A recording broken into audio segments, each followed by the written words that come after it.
এই আব্দুল্লাহ ইবনে মুবারক ইমাম আবু হানিফা রাহিমাহুল্লাহর ছাত্র। এই আব্দুল্লাহ ইবনে মুবারক একবার হজ করতে গিয়ে এক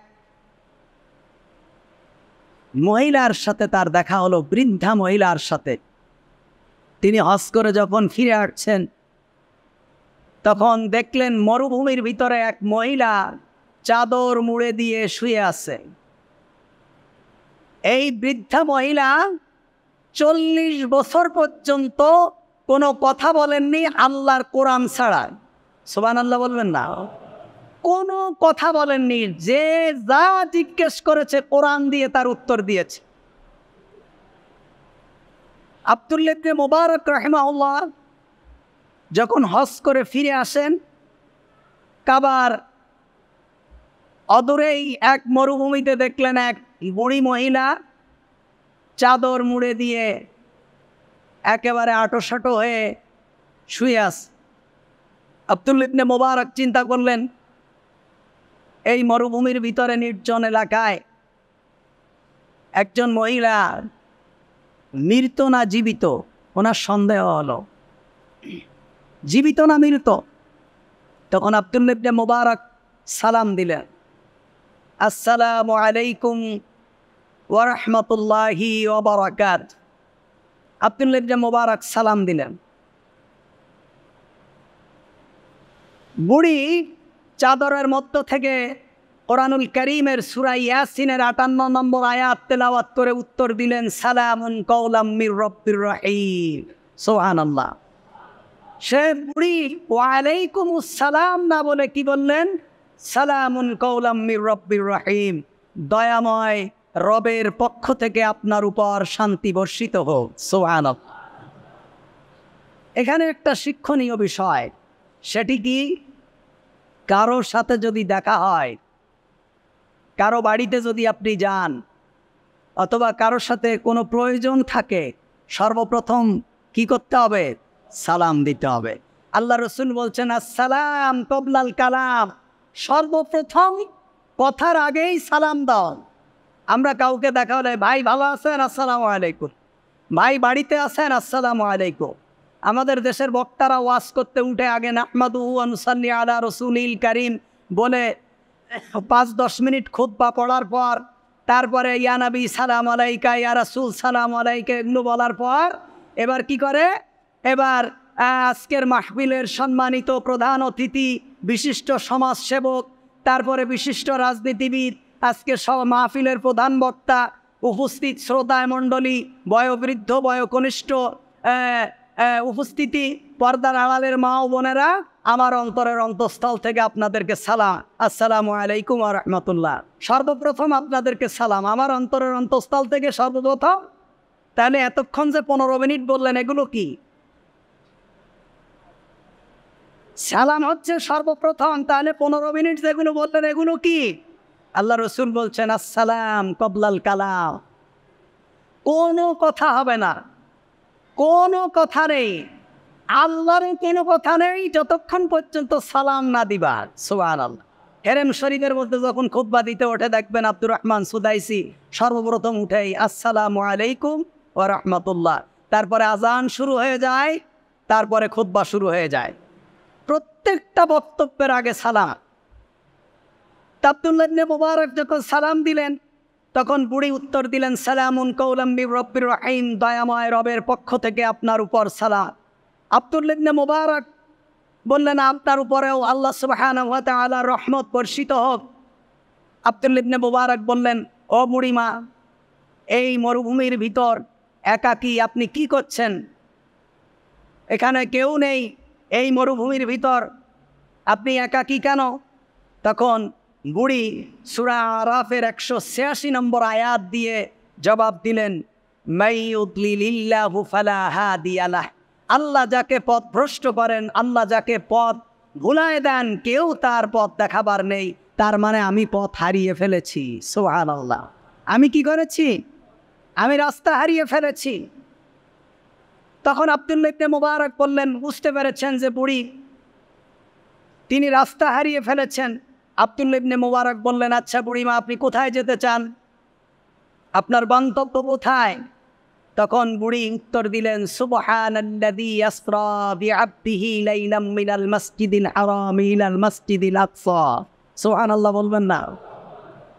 তার মানে বুড়ি বোঝাতে চেয়েছেন যে আমি মসজিদে হারামে এসেছি হজ করার জন্য, আমি মসজিদে আকসায় যাব, অর্থাৎ বাইতুল মুকাদ্দাস, আমি জেরুজালেম যাব, আমি সেখান থেকে এসেছি, ফিলিস্তিন থেকে। আব্দুল্লাহ ইবনে মুবারক বুঝতে পারলেন যে এই বুড়িমা তার হজের কাজকর্ম শেষ করেছেন, উনি এখন বাইতুল মুকাদ্দাস যেতে চান।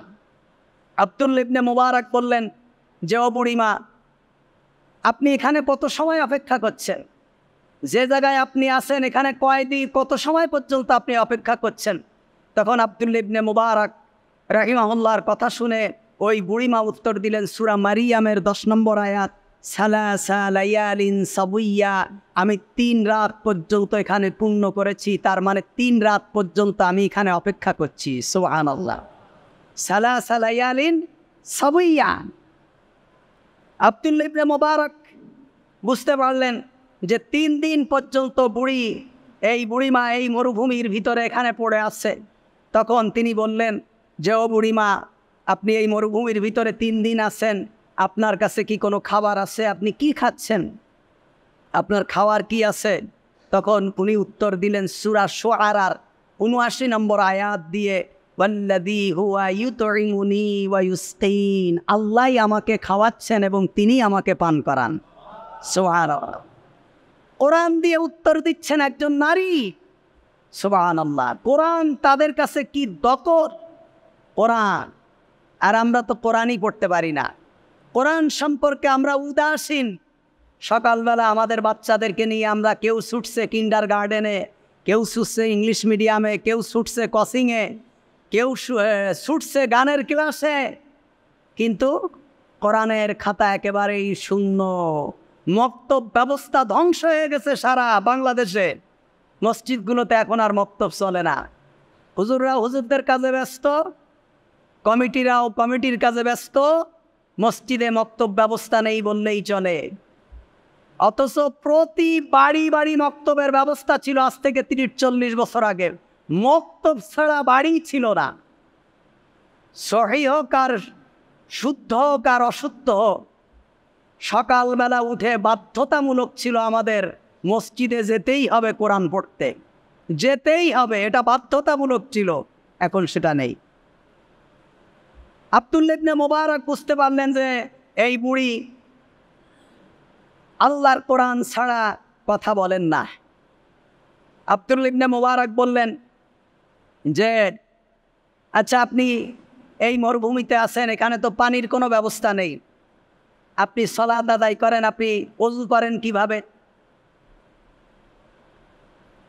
আব্দুল্লাহ ইবনে মুবারকের কথা শুনে বুড়ি সূরা নেসার ৪৩ নম্বর আয়াত তেলাওয়াত করলেন, ফালান তাজিদু মাআন ফাতায়াম্মামু সাঈদান তাইয়্যিবা।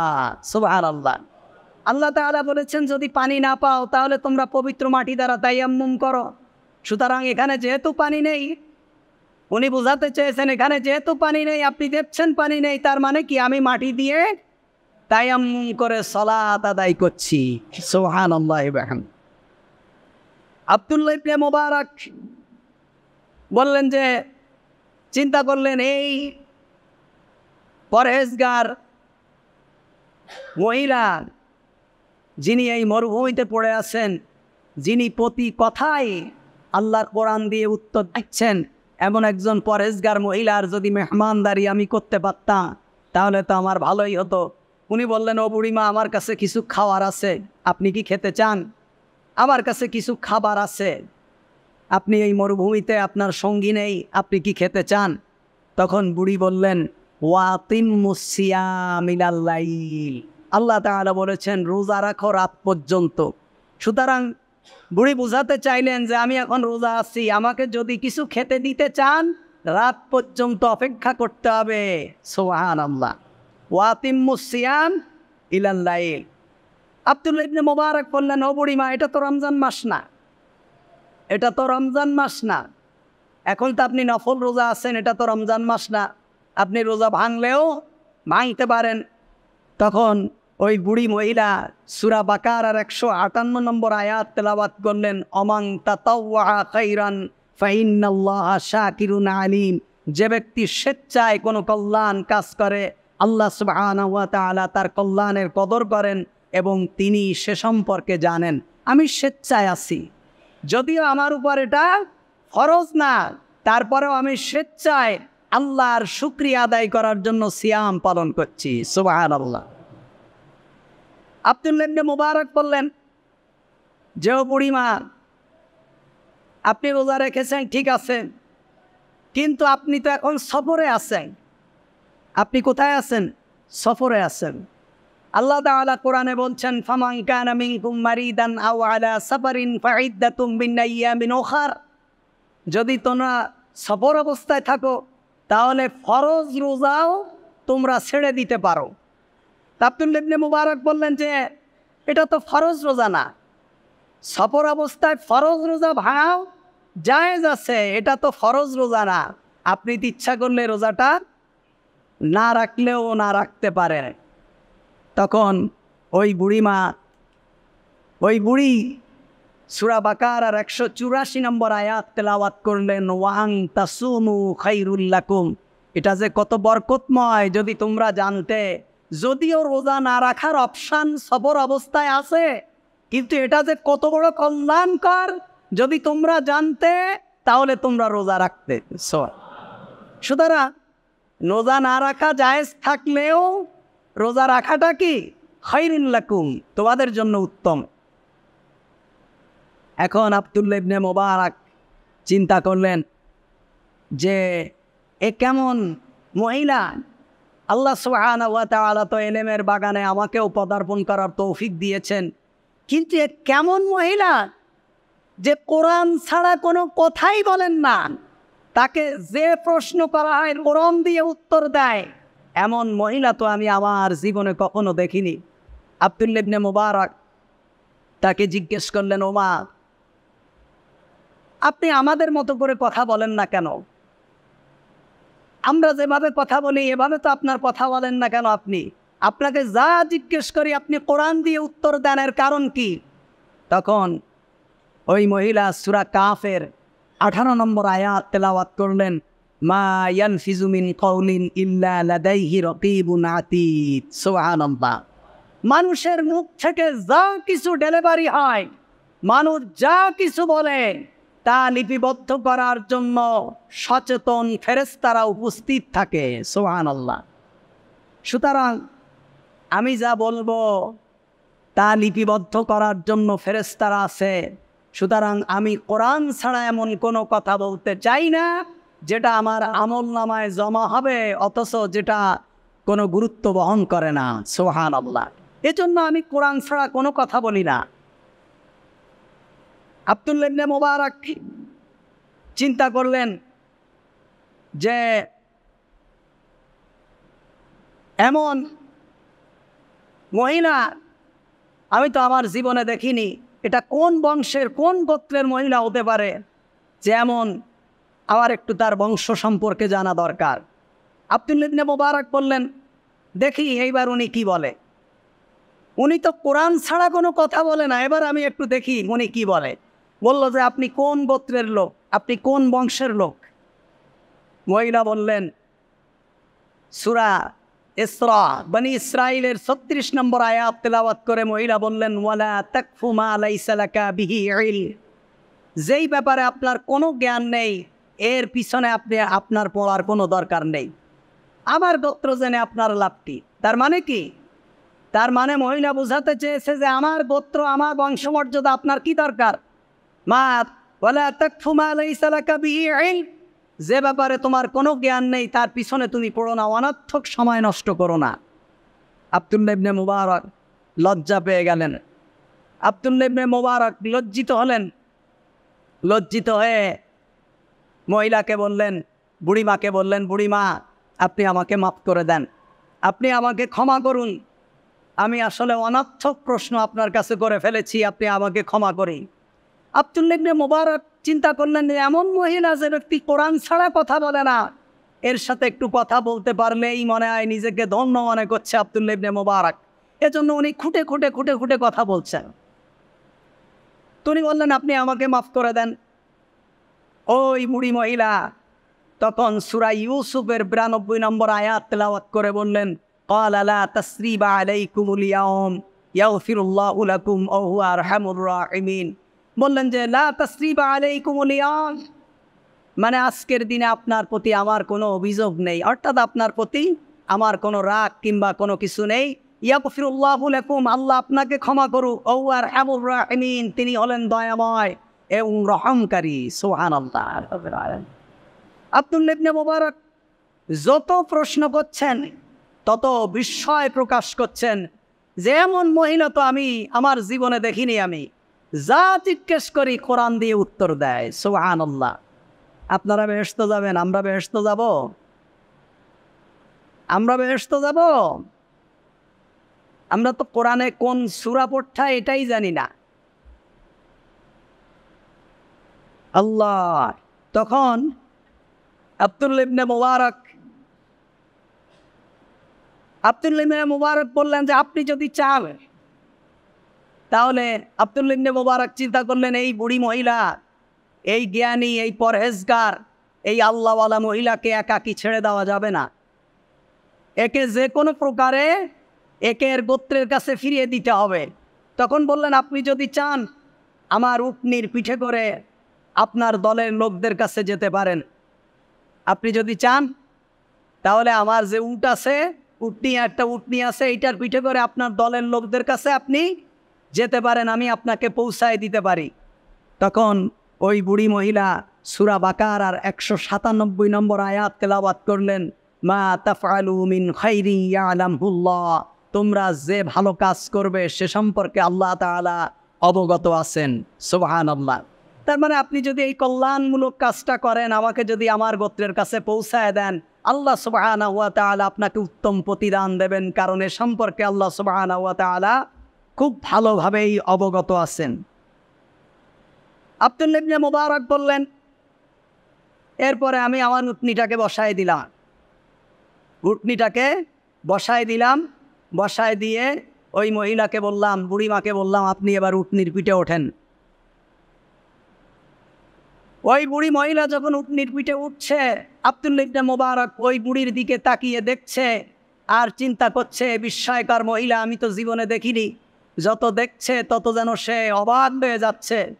এ ফাঁকেই ওই বুড়ি মহিলা সূরা নূরের 30 নম্বর আয়াত তেলাওয়াত করলেন, কুল্লিল মুমিনিনা ইয়াগুদ্দুনা মিন আবসারিহিম, কুল্লিল মুমিনিনা ইয়াগুদ্দু মিন আবসারিহিম। ওই বুড়ি মহিলা বললেন, আব্দুল্লাহ ইবনে মুবারক, তুমি আমার দিকে তাকাও না। আল্লাহ তাআলা বলেছেন কুল্লিল মুমিনিনা ইয়াগুদ্দু মিন আবসারিহিম, প্রত্যেক মুমিনদেরকে বলেছেন তার দৃষ্টিকে অবনত রাখার জন্য। সুতরাং আমি উটের পিঠে উঠছি, তুমি আমার দিকে কেন চেয়ে আসো? তুমি তোমার দৃষ্টিকে নিচু করে ফেলো। সুবহানাল্লাহ। আব্দুল্লাহ ইবনে মুবারক রাহিমাহুল্লাহ যখন উটনিকে বসায় দিলেন, ওই বুড়িমা উটনির পিঠে উঠলেন, তখন বুড়িমা কোরআন থেকে তেলাওয়াত করলেন, সুবহানাল্লাযী সাখখারা লানা হাযা ওয়া মা কুন্না লাহু মুকরিনিন ওয়া ইন্না ইলা রাব্বিনা লামুনকালিবুন। আব্দুল্লাহ ইবনে মুবারক ওই মহিলাটিকে, বুড়িমাকে উটনির পিঠে উঠায়ে লাগাম ধরে ধরে নিজে নিজে হাঁটছেন, সামনের দিকে দ্রুত গতিতে যাচ্ছেন এবং জোরে জোরে চিৎকার দিয়ে উটনিকে তাড়াচ্ছেন। চিন্তা করছেন, ওই আব্দুল্লাহ ইবনে মুবারকের কাছে আনন্দই লাগছে, যেমন একজন আল্লাহওয়ালা, এমন একজন পরহেজগার নারী যে কোনো কথা কোরআন ছাড়া বলেন না, এমন একজন নারীকে আমার উটনির পিঠে বসায় আমি তাকে তার গন্তব্যে নিয়ে যাচ্ছি। উনি জোরে জোরে উটটিকে টানছেন আর জোরে জোরে চিৎকার করে শুধু উটনির পিছে দৌড়াচ্ছেন, হাঁটো হাঁটো বলে চিৎকার দিচ্ছেন। তখন মহিলা কোরআনুল কারীমের আয়াত তেলাওয়াত করলেন, ওয়াকসিদ ফি মাশিয়াকা ওয়াগদুদ ফি সাওতিক, স্বাভাবিক পন্থায় হাঁটো আর তোমার কণ্ঠস্বরকে তুমি নিচু করো। অর্থাৎ এত জোরে দৌড়ানোর দরকার নেই, এত দ্রুত তাড়াহুড়ো করে কষ্ট পাওয়ার কোনো দরকার নেই, স্বাভাবিক গতিতে চলো আর তোমার কণ্ঠর আওয়াজকে তুমি নিচু করো। সুবহানাল্লাহ। আব্দুল্লাহ ইবনে মুবারক হাঁটতেছেন, আস্তে আস্তে হাঁটতেছেন আর গুনগুন করে কবিতা পড়তেছেন, আরবি কবিতা পড়তেছেন, গুনগুন করে কবিতা পড়ছেন। ওই মহিলা আব্দুল্লাহ ইবনে মুবারকের এই গুনগুন করে কবিতা পড়া শুনে বললেন যে ফাকরাউ মা তায়াসসারা মিনাল কোরআন, সূরা মুজাম্মিলের 20 নম্বর আয়াত তেলাওয়াত করলেন। যে থাও, কবিতা পড়ে লাভ কি? আব্দুল্লাহ ইবনে মুবারককে লক্ষ্য করে বললেন ফাকরাউ মা তায়াসসারা মিনাল কোরআন, কোরআন থেকে যেখানে তোমার সহজ মনে হবে সেটাই তেলাওয়াত করো। সুবহানাল্লাহ। কবিতা পড়ে লাভ কি? কোরআন তেলাওয়াত করো। আব্দুল্লাহ ইবনে মুবারক ওই বুড়ি মাকে বললেন যে মা, আপনাকে দেখে খুব নেককার মনে হচ্ছে, খুব পরহেজগার মনে হচ্ছে। আল্লাহ তাআলা আপনাকে নেককার এবং পরহেজগার মহিলা হিসাবে আল্লাহ তাআলা আপনাকে সৃষ্টি করেছেন। তখন বুড়ি উত্তর দিলেন ওমা ইয়াযাক্কারু ইল্লা উলুল আলবাব, ওমা ইয়াযাক্কারু ইল্লা উলুল আলবাব, যাদের জ্ঞান আছে তারাই শুধু শিক্ষা গ্রহণ করে। তার মানে আল্লাহ তাআলা আমাকে বানিয়েছেন, এর থেকে শিক্ষণীয় কিছু আছে, এখানে প্রশংসা করার কিছুই নেই। ওমা ইয়াযাক্কারু ইল্লা উলুল আলবাব, যারা জ্ঞানী তারাই কেবলমাত্র উপদেশ গ্রহণ করে। আব্দুল্লাহ ইবনে মুবারক চুপ করে থাকলেন কিছুক্ষণ, অনেকক্ষণ চুপ করে থাকলেন। চিন্তা করলেন এত আর কথা বলা যাবে না, বেশি কথা বললে যদি উনি রাগান্বিত হয়ে যায়। বেশ কিছুক্ষণ চুপ থাকার পর আব্দুল্লাহ ইবনে মুবারক ওই বুড়িমাকে জিজ্ঞেস করলেন যে আপনার কি স্বামী আছে? আপনার কি স্বামী আছে? এ কথা শুনে সূরা মায়েদার 101 নম্বর আয়াত তিনি তেলাওয়াত করলেন। তিনি বললেন ইয়া আইয়ুহাল্লাযীনা আমানু লা তাসআলু আন আশিয়াইন তুবদা লাকুম তাসুহকুম। ইয়া আইয়ুহাল্লাযীনা আমানু, হে ঈমানদারগণ, লা তাসআলু আন আশিয়া, এমন কোনো বিষয়ে তুমি জিজ্ঞেস করো না, প্রশ্ন করো না যে বিষয়ে তুমি যদি জানো তোমার কষ্ট হবে। তুমি যদি জানো আর যে সেটা যদি তোমার কাছে প্রকাশ পায় তাহলে তোমার খারাপ লাগবে। তার মানে কি? উনি বুঝাতে চাইলেন যে আমার স্বামী আছে কি নেই এটা অনার্থক বিষয়, এটা আপনার জানার কোনো বিষয়ই না, এটা আপনার জানার দরকারও নেই। আব্দুল্লাহ ইবনে মুবারক চিন্তা করলেন, চুপ থাকলেন। চুপচাপ থেকে তিনি কাফেলার সাথে মিলিত হয়ে গেলেন। যাওয়ার পর কাফেলায় যখন মিলিত হলেন তখন উনি বললেন যে ও বুড়িমা, আপনার কাফেলার কাছে তো চলেই এসেছি, এখন এই কাফেলায় আপনার কে আছে? আপনার সন্তান আছে? আপনার সন্তান থাকলে তারা কারা? আমাদেরকে একটু বলুন আপনার কোনো সন্তান আছে কিনা এই কাফেলার মধ্যে। তখন বুড়ি বললেন আল মালু ওয়াল বানুনা জিনাতুল হায়াতাদ দুনিয়া, সন্তান এবং সম্পদ দুনিয়ার সৌন্দর্য। তার মানে আমার সন্তান এবং সম্পদ দুটোই আছে, আল্লাহ তাআলা আমাকে দিয়েছেন। আব্দুল্লাহ ইবনে মুবারক বললেন তাহলে আপনার তো সন্তান আছে, ভালো কথা, তাহলে তাদের নাম কি? তাদের নাম বলুন। তখন তিনি বললেন ওয়াত্তাখাযাল্লাহু ইব্রাহিমা ওয়া খলিলা ওয়া কাল্লামাল্লাহু মূসা তাকলিমা ইয়া ইয়াহইয়া খুযিল কিতাব। কোরআনুল কারীমের 3 জায়গা থেকে 3টা আয়াত তেলাওয়াত করলেন। তেলাওয়াত করলে তিনি বুঝালেন যে আমার একটা সন্তান নাম হলো ইব্রাহিম, একটার নাম হলো মূসা, আরেকটার নাম কি? ইয়াহইয়া। সুবহানাল্লাহ। এই 3টা হলো আমার সন্তান। কিছুক্ষণ পর দেখলেন ওই 3 জন খুব যুবক, সুন্দর চেহারা, সুষাটাম দেহ বুড়ির সামনে এসে উপস্থিত হলেন। আব্দুল্লাহ ইবনে মুবারক বুঝতে পারলেন যে এই 3টাই হবে তার সন্তান। যখন এসে উপস্থিত হলেন তখন বুড়ি বললেন, সেই সন্তানদেরকে বললেন ফাবাসু আহাদুকুম বিওয়ারাইতিকুম হাদিহি ইলাল মাদিনা, সূরা কাহাফ। তিনি বললেন যে একটা সন্তানকে বললেন এই রূপাগুলো, টাকাগুলো নাও এবং ইলাল মাদিনা মানে শহরে যাও, শহরে গিয়ে কিছু খাবার কিনে নিয়ে আসো, মেহমান এসেছে তাকে মেহমানদারি করো। সুবহানাল্লাহ। খাবার কিনে আনিয়ে আসলেন। খাবার কিনে যখন আসলেন তখন খাবার সামনে দিয়ে ওই বুড়ি বললেন, কুলু ওয়াশরাবু হানিআম বিমা আসলাফতুম ফিল আইয়ামিল খালিয়া। বুড়ি বললেন, সানন্দে খাও, এগুলো তোমাদের সেই কাজের বিনিময় যেই কাজ তোমরা ইতিপূর্বে করে এসেছো।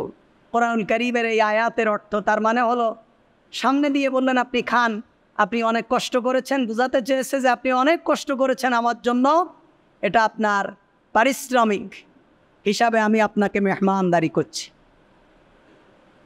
এই যখন বললেন তখন ওই আব্দুল্লাহ ইবনে মুবারক রাহিমাহুল্লাহ তিনি বললেন যে আমি এই খাবার খাবো না। সন্তানদেরকে বললেন, এর রহস্য কি?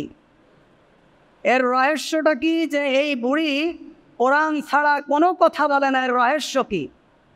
যতক্ষণ পর্যন্ত তোমরা এর রহস্যটা না বলবে ততক্ষণ পর্যন্ত আমি এই খানা পিনা স্পর্শ করব না।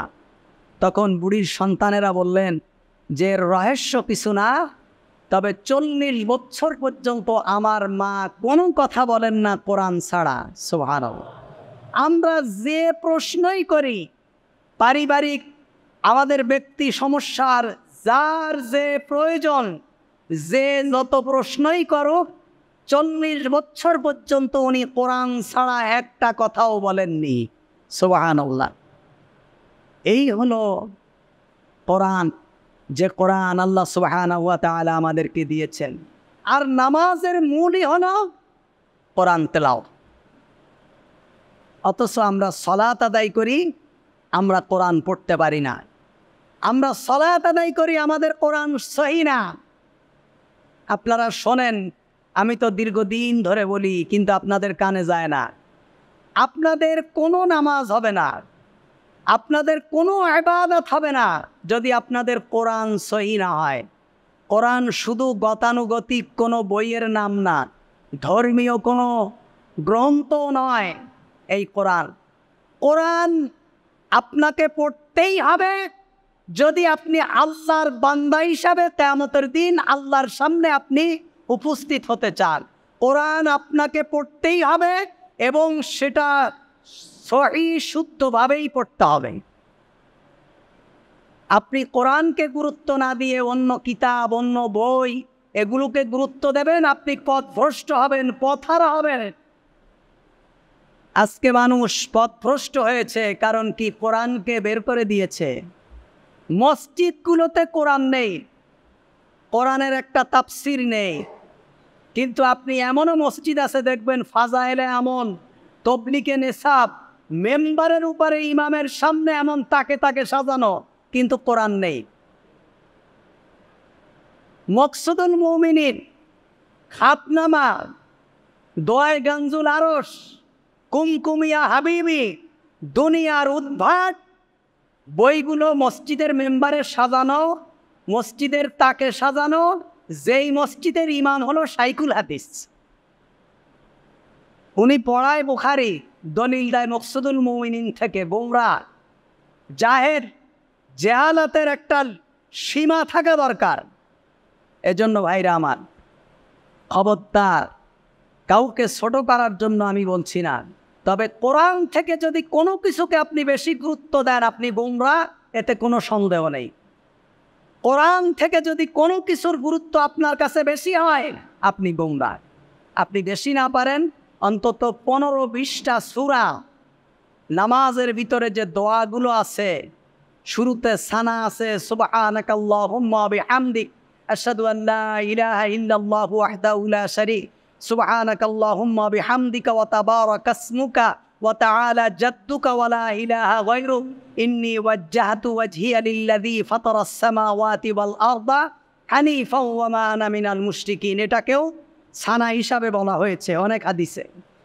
এটা তারপরে হলো সূরা ফাতিহা, এরপরে যে অন্তত 10-15টা সূরা, তারপরে রুকুর তাসবিহ, রুকু থেকে সোজা হয়ে সামি আল্লাহু লিমান হামিদা, রব্বানা ওয়া লাকাল হামদ, তারপরে সিজদায় গিয়ে সুবহানা রাব্বিয়াল আলা, 2 সিজদার মধ্যখানে রব্বি গফিরলি ওয়ারহামনি, অথবা আল্লাহুম্মা গফিরলি ওয়ারহামনি ওয়াহদিনি ওয়ারযুকনি ওয়াআফিনি।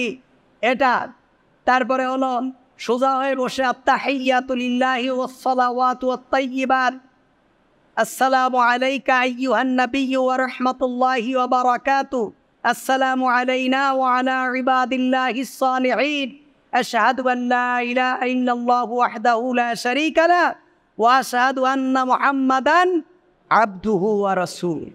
এটা তারপরে হলো দুরূদ শরীফ, আল্লাহুম্মা সাল্লি আলা মুহাম্মাদ ওয়া আলা আলি মুহাম্মাদ কামা সাল্লাইতা আলা ইব্রাহিম ওয়া আলা আলি ইব্রাহিম ইন্নাকা হামিদুম মাজিদ, আল্লাহুম্মা বারিক আলা মুহাম্মাদ ওয়া আলা আলি মুহাম্মাদ কামা বারাকতা আলা ইব্রাহিম ওয়া আলা আলি ইব্রাহিম ইন্নাকা হামিদুম মাজিদ।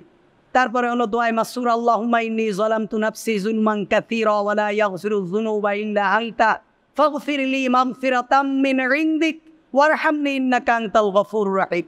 অন্তত এই কয়টা দোয়া আর কয়টা সূরা যদি আপনি না শেখেন, যেভাবেই হোক আপনার উপর এগুলো শেখা ফরজ, আপনারা শিখবেন।